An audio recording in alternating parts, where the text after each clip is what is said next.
Hey guys, this is Yoda, and this video will be a quick update on the changes coming to Outlaw on the 10.2 PTR. So Outlaw is looking to be one of the strongest melees next season. Hopefully it doesn't get nerfed anymore. And there's a lot of really exciting changes on the talent tree we'll talk about now. So up here, most of like the useless talents like Blackjack have been either like made a double talent or are out of the way now. So you basically get everything you want. You always get Shadow Step. You always get Subterfuge. No weird like, oh, I need Subterfuge or Tricks or Evasion. You always get Subterfuge. You always get Tricks. You always get Evasion.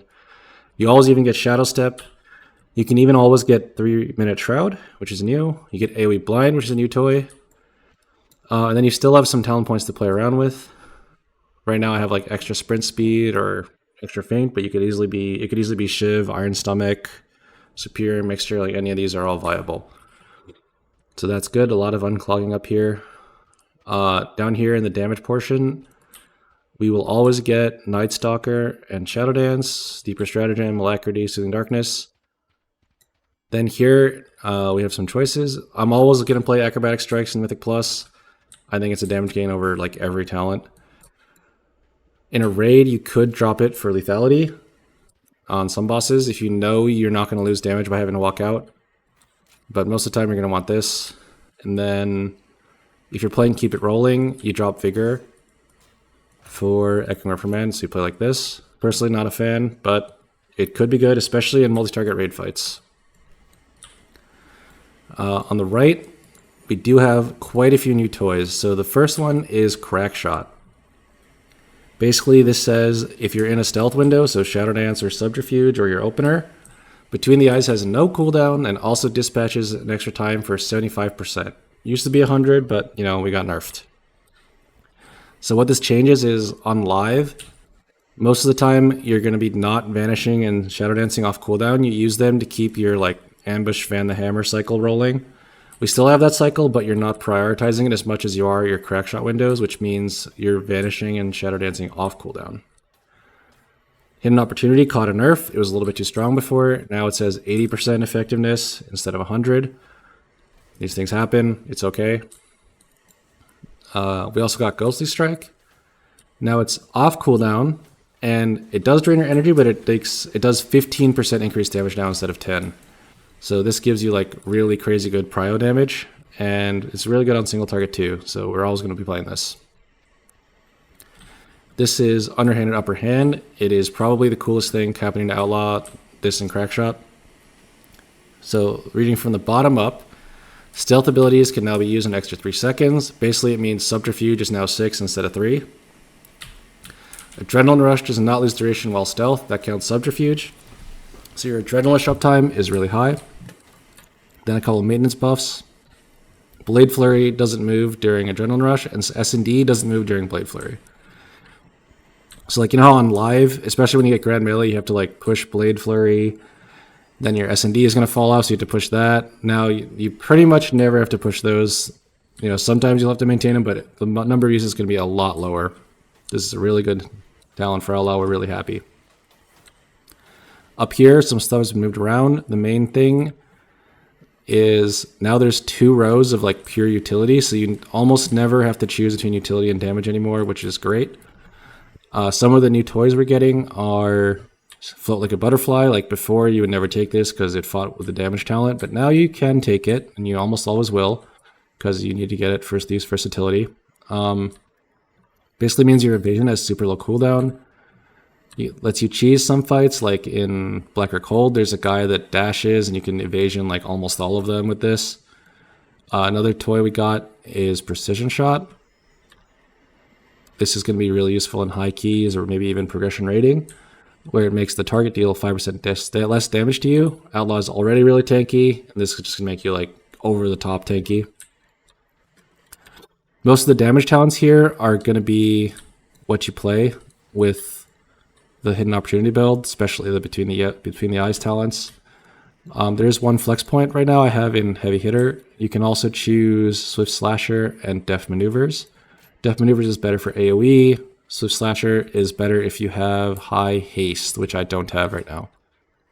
Another reason to take Swift Slasher is that Heavy Hitter forces you to pass through Blinding Powder, which, you know, it's useful, but it means you can't take Precision Shot.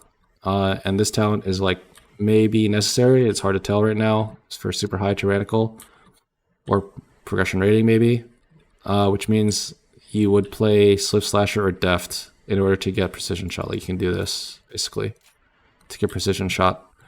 Right now I'm not doing it on PTR because, you know, I'm already really tanky and Heavy Hitter does more damage with my gear setup. So that's what I'm playing. And yeah, this is the talent setup. There is another build with Summarily Dispatched and Keep It Rolling and Echoing Reprimand. Personally, I prefer not to play that build. It does sim higher in Dungeon Slice. I think it will be better in multi-target raid fights, but it does do lower single.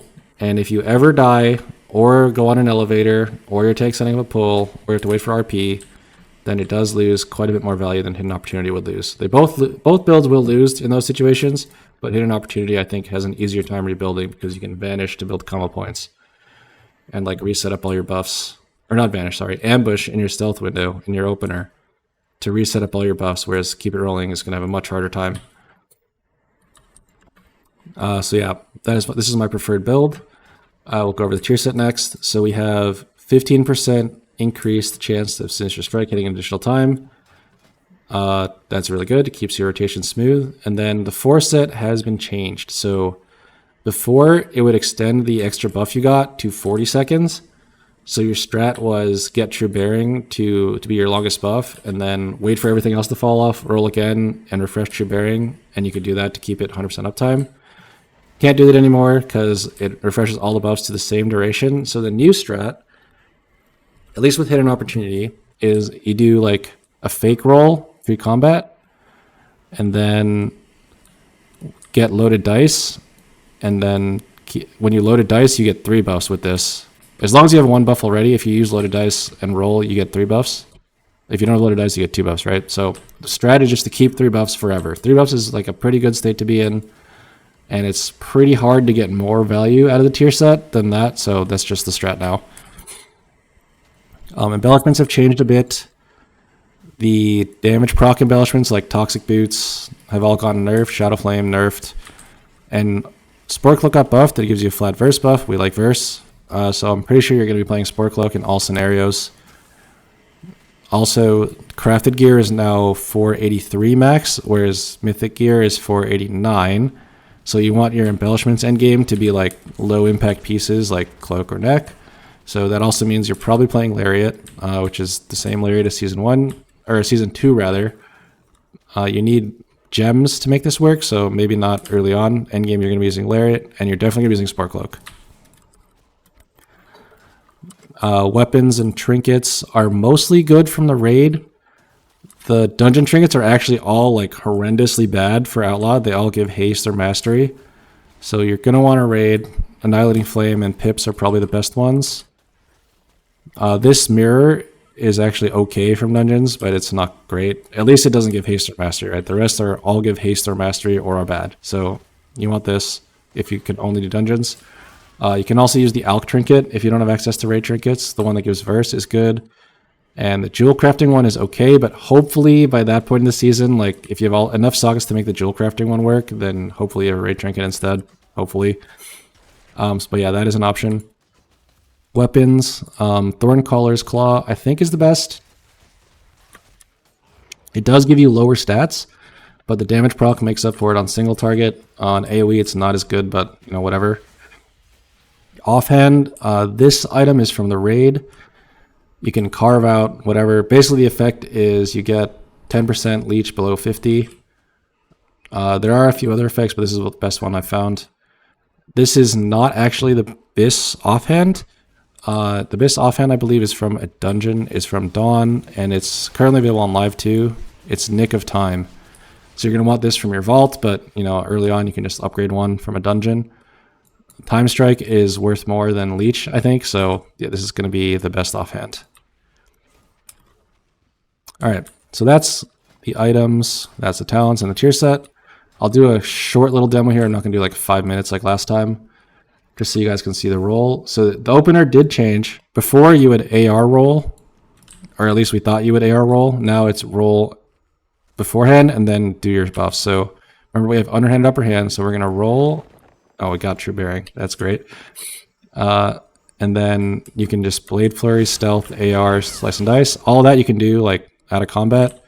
You want to do it like not too far before combat, so you can like keep your alacrity easier, but it doesn't really matter that much.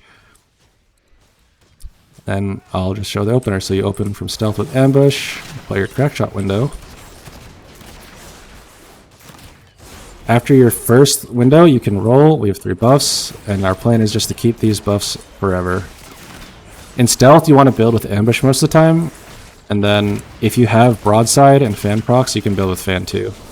Ghostly Strike, pretty much just use off cooldown. For extra ARs you get, my rule generally is to use it in Crack Shot, like in a Stealth window, if you have True Bearing. Otherwise, you use it to keep duration. And then for rolls, just try to keep the ropes. Okay, we lost True Bearing with that roll. Fortunate, but things happen. We had a small error there because I should have used Pistol Shot. It's fine.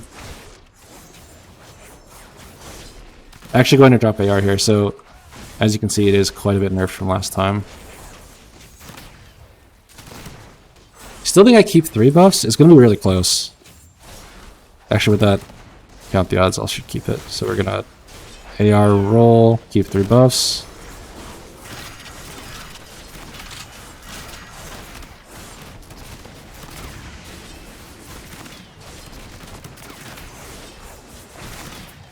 So yeah, as you can see, it is actually not that easy to like maintain 3 buffs and everything perma uptime as it was before, but it's still pretty high uptime, still really strong. Hopefully it stays that way going into live. So that's Outlaw. Really excited. Hopefully it stays strong. And that's it. Thanks for watching. Don't forget to follow, and I'll see you guys in the next one.